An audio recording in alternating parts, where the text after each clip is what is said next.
మీకు తెలుసా, మన దేశ రాజకీయ పటం మొత్తం మారిపోబోతోంది. అవును, దానికి కారణం డీలిమిటేషన్ అనే ఒక ప్రక్రియ. ఇది కేవలం సరిహద్దులను మార్చడం మాత్రమే కాదు, మన రాజకీయ అధికార సమీకరణాలను రాబోయే తరాల వరకు మార్చేబోతోంది. మరి ఈ కీలకమైన అంశం గురించి లోతుగా తెలుసుకుందామా?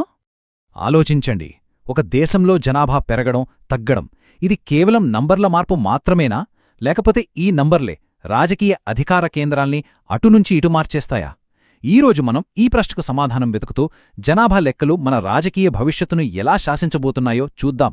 సరే, ఈ టాపిక్ని మనం సింపుల్గా స్టెప్ బై స్టెప్ అర్థం చేసుకుందాం. ఫస్ట్, అసలు ఈ డీలిమిటేషన్ అంటే ఏంటి? ఆ తర్వాత మన ఎంపీ సీట్ల సంఖ్య దాదాపు 50 ఏళ్లగా ఎందుకు పెరగలేదో చూద్దాం. ఇక ఈ జనాభా లెక్కలు మన నార్త్ సౌత్ రాష్ట్రాల మధ్య ఒక పెద్ద గొడవకు ఎలా కారణమయ్యాయో తెలుసుకుందాం. ఫైనల్గా దీనికి పరిష్కారాలేంటి, మన పొలిటికల్ ఫ్యూచర్ ఎలా ఉండబోతోంది, ఇవన్నీ చూద్దాం. సరే, మొదలు పెడదాం. అసలు డీలిమిటేషన్ అంటే ఏంటి? దీని బేసిక్స్ ఏంటి? చాలా సింపుల్గా చెప్పాలంటే డీలిమిటేషన్ అంటే జనాభా లెక్కల ప్రకారం ఎంపీ, ఎమ్మెల్యే నియోజకవర్గాల బౌండరీలను మార్చడం. అంటే ఎక్కడైతే జనాభా పెరుగుతుందో అక్కడ వాళ్లకు ఎక్కువ ప్రాతినిధ్యం ఉండాలి. ఇదే మన ప్రజాస్వామ్యానికి పునాది. మన రాజ్యాంగం చెప్పింది కూడా ఇదే. దీని వెనకున్న ఐడియా చాలా సింపుల్గా అనిపిస్తుంది కదా. జనాభా ఎక్కువ ఉంటే వాళ్లకు పొలిటికల్ రిప్రజెంటేషన్ కూడా ఎక్కువ ఉండాలి. ఉదాహరణకు, ప్రతి 1,00,000 మందికి ఒక ఎంపీ సీటు అనుకుందాం. అప్పుడు ఏ రాష్ట్రంలో జనాభా పెరిగితే పార్లమెంట్లో ఆ రాష్ట్రానికి బలం పెరుగుతుంది. అంతా బాగానే ఉంది, కానీ ఇక్కడే అసలు ట్విస్ట్ మొదలవుతుంది. ఒకవేళ డీలిమిటేషన్ అనేది ఇంత రెగ్యులర్ ప్రాసెస్ అయితే మరి మన లోక్సభ సీట్ల సంఖ్య గత 50 ఏళ్లుగా ఎందుకు పెరగలేదు? ఆశ్చర్యంగా ఉంది కదూ.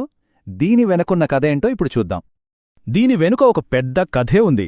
1970లలో ఇందిరాగాంధీ ప్రభుత్వం కుటుంబ నియంత్రణను ప్రోత్సహించడం కోసం సీట్ల పెంపును ఆపేసింది. ఆ తర్వాత 2003లో వాజ్పేయి ప్రభుత్వం ఈ ఫ్రీజ్ను మరో 25 ఏళ్లకు పొడిగించింది. మధ్యలో మనందరికీ తెలిసిందే, కోవిడ్ వచ్చింది. దానివల్ల జనాభా లెక్కలు కూడా ఆలస్యమయ్యాయి. ఇప్పుడు 2026లో కొత్త జనాభా లెక్కలు మొదలయ్యాయి. ఇది పూర్తవడానికి ఇంకో 2 ఏళ్లు పట్టొచ్చు. ఆ తర్వాతే దశాబ్దాల తర్వాత ఈ సీట్ల లెక్కలు మళ్లీ మొదలవుతాయి. అయితే ఎక్కువ జనాభాకి ఎక్కువ సీట్లు అనే ఈ సింపుల్ రూల్ ఇప్పుడు మన దేశంలో ఒక పెద్ద రాజకీయ తుఫాన్కి కారణమైంది. ముఖ్యంగా ఉత్తర, దక్షిణ రాష్ట్రాల మధ్య ఒక పెద్ద గొడవకు దారితీస్తోంది. అసలు ఎందుకిలా జరుగుతోంది? దీనికసల కారణమేంటంటే జనాభా పెరుగుదలలో ఉన్న తేడా. సౌత్ ఇండియా రాష్ట్రాలు ఫ్యామిలీ ప్లానింగ్ని చాలా సక్సెస్ఫుల్గా అమలు చేశాయి, జనాభాను కంట్రోల్ చేశాయి. కానీ అదే టైంలో నార్త్ ఇండియా రాష్ట్రాల్లో జనాభా చాలా వేగంగా పెరిగింది. ఈ తేడానే ఇప్పుడు ఈ పొలిటికల్ గొడవకు ఆజ్యం పూసింది. సో ఇక్కడ 2 వైపులా వాదనలు చాలా బలంగా ఉన్నాయి. సౌత్ రాష్ట్రాలు ఏమంటున్నాయంటే, మేము సెంట్రల్ గవర్నమెంట్ చెప్పినట్టే జనాభాను కంట్రోల్ చేసి దేశానికి మంచి చేస్తే మా పొలిటికల్ పవర్ తగ్గిపోవాలా? ఇది మాకిచ్చే బహుమతా లేక శిక్ష అని అడుగుతున్నాయి. మరోవైపు నార్త్ రాష్ట్రాలు రాజ్యాంగం చాలా క్లియర్గా చెప్పింది, జనాభా బట్టే సీట్లు ఉండాలి, ఎక్కడ జనాభా ఎక్కువ ఉంటే వాళ్లకే ఎక్కువ వాయిస్ ఉండాలి అని వాదిస్తున్నాయి. ఈ చార్ట్ చూస్తే మనకు విషయం ఇంకా క్లియర్గా అర్థమవుతుంది. కొత్త జనాభా లెక్కల ప్రకారం సీట్లు పెంచారనుకోండి, ఉత్తరప్రదేశ్ లాంటి రాష్ట్రాల బలం పార్లమెంట్లో అమాంతం పెరిగిపోతుంది. కాని మన తెలంగాణ లాంటి రాష్ట్రాల్లో ఆ పెరుగుదల చాలా తక్కువగా ఉంటుంది.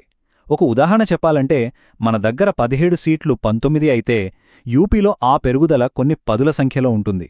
ఈ తేడానే సౌత్ రాష్ట్రాల ఆందోళనకు అసలు కారణం. ఈ మాటల్లోనే సౌత్ రాష్ట్రాల భయం మొత్తం కనిపిస్తోంది. ఒకవేళ నార్త్లో ఎంపీల సంఖ్య భారీగా పెరిగితే ఇకపై దేశంలో ఏ నిర్ణయం తీసుకోవాలన్నా, చివరికి ప్రధానిని ఎవరెన్నుకోవాలన్నా వాళ్లదే పైచేయి అవుతుంది. మన సౌత్ రాష్ట్రాల మాటకి విలువ తగ్గిపోతుందని వాళ్లు భయపడుతున్నారు. సరే, ఇంత పెద్ద కాంప్లెక్స్ సమస్యకి పరిష్కారమేంటి?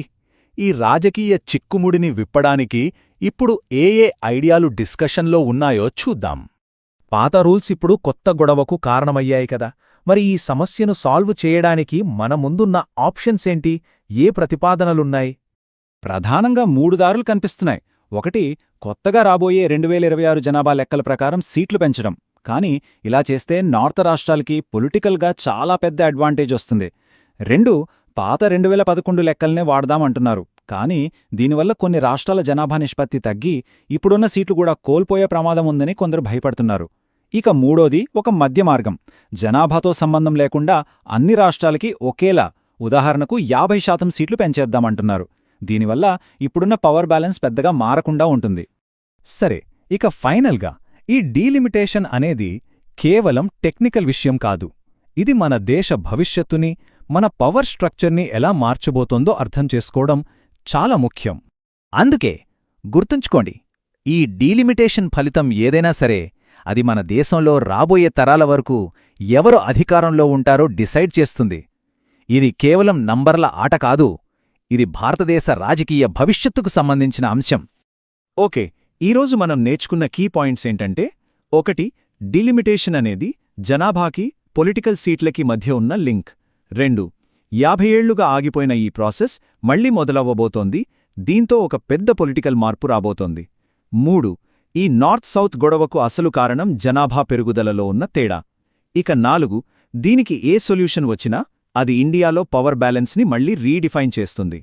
ముగించే ముందు ఒక ప్రశ్న. ఒక ప్రజాస్వామ్య దేశం ఒకవైపు ఒక వ్యక్తి ఒక ఓటు అనే ఫండమెంటల్ ప్రిన్సిపల్ని పాటిస్తూనే, మరోవైపు కొన్ని ప్రాంతాలు సాధించిన ప్రోగ్రెస్ని, డెవలప్మెంట్ని ఎలా బ్యాలెన్స్ చేయగలదు? ఇది నిజంగా ఆలోచించాల్సిన విషయం.